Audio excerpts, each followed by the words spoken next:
Stephanie's going to tell us about her own health journey that led her to this present moment. And on her podcast, she has such a variety of women's health, hormones, menopause, perimenopause, reversing aging, gut health, kidney health, birth control pills, and more. So I really encourage everyone to give this podcast a try. So welcome, Stephanie. Thank you, Catherine, so much for having me here. And at first, I didn't share my story with folks, but once I started to learn more and then started sharing my story, I heard other people like, hey, that's me. Hey, that's me. So that's when I made that decision that I need to figure out a way that I can help educate other folks so that they can understand that good nutrition can completely change your body. Like in those 2 years, I probably took 2 to 3 Tylenol, but I took no medicine or anything like that. I just changed the way that I ate and I got my gut healthy. Yeah. So I'm curious, did you try little bits at a time? Did you try one basic protocol? What was it like? What did you do? So when I finally found a naturopath, he was in the Oklahoma area and he did a non-invasive test on me and told me some foods that I was eating, apples, peaches, bananas, cabbage, those were not working well in my gut. So I went hard. I'll just be honest with you. I'm like, I cut everything out. I'm already small in stature. So I was 5'1". I got down to 107 pounds. So I don't actually recommend going as hard as I did because I went 100%. I think you need to kind of level it out and make adjustments and changes as you go along. And that's what I try to tell clients as well. But even with that, it took a good 6 to 8 months in order for my body to start to heal. That's amazing that you had the patience to stay with it because it takes time with food. It takes time for food to affect us. And I think that's part of the problem. We don't even know what it was that created this problem because it could be long term, but it's the same thing reversing it too. Exactly. And again, as I just said, some things that are quote unquote good for you in the, fruits are good for everyone. So we're told. But a lot of times when you understand what is going on in your particular body, a certain food may not be right for you. And so that's what I always advocate for. If you can't get your primary care physician to talk to you about gut health, find a naturopath or a functional medicine doctor that can run some tests and see what's actually going on in your gut and what things may be contradicting or may not be working for you. For example, actually it was my chiropractor had a client and she worked out all the time. She was eating super healthy, but she had this, like her belly she couldn't lose it. And it was avocado. So that's a healthy fat, right? But her body didn't like that. So it's just super important to understand what's going on in your body. And once I did that, that's when I saw positive results. It took a while, but I had almost 50 plus years of messing up my body. So 6 to 9 months, 6 to 8 months wasn't that long in retrospect.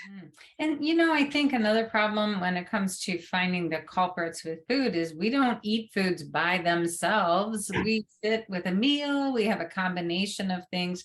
So even if something bothered me at that meal, you might not know which item, or even if it was a combination of foods.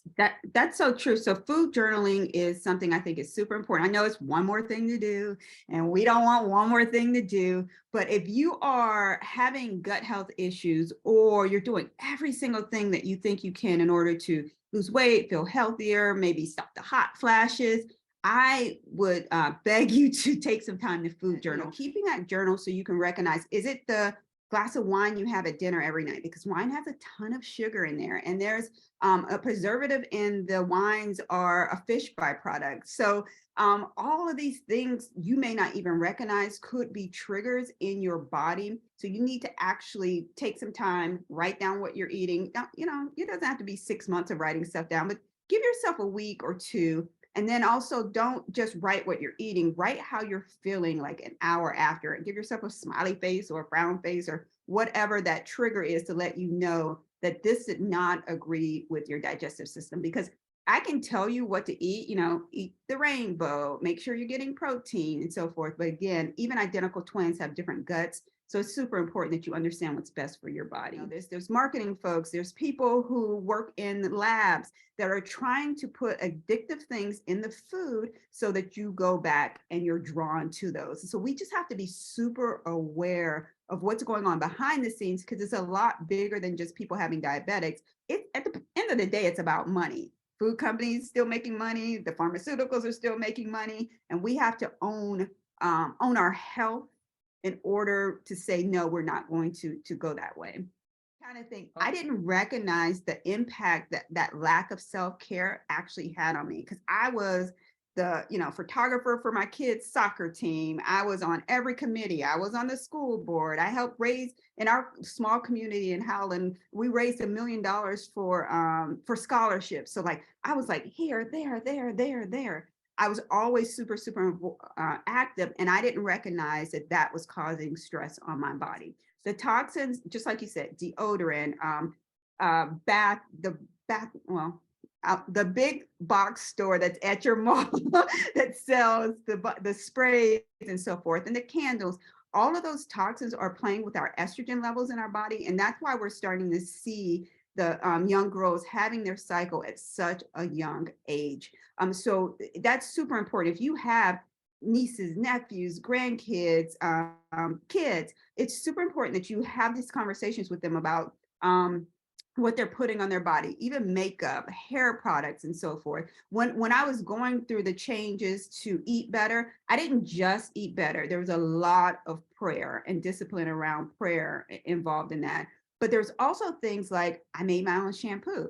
And because I didn't eat meat, I haven't used deodorant, probably too much information, in, I don't know, 4, 5, 6 years, because I wasn't letting that stuff die inside me that would cause me to actually need it. So it's super important to just be aware of what else you're putting on your body. And you can always Google, toxins and so forth. But that also leads to you struggling as you age, and leads to stress on your body as well. All right. So many of us are grandparents as well, or, going to be at some point too. And this is a really big challenge for us, because we clean ourselves up and then we watch our children and grandchildren eating terribly. And we're like trying to give them the message, no, I learned about this. Don't do that. I'm sorry if I'm the one that taught you to do that. But we try to get them to change, and now it's like, oh, they're adults, and this is somebody else's child. It's not your child, it's your grandchild, and we don't have control over this. We are slowly being poisoned. And if you can't go 100%, do a 50%, then get 60%, and then 70. Just try to work towards eating better. Food, when they're going through that drive-through, they think that they're saving time and they think they're saving money. But remember, I spent $20,000 out of pocket. They're not saving time or money if they're feeding their kids junk.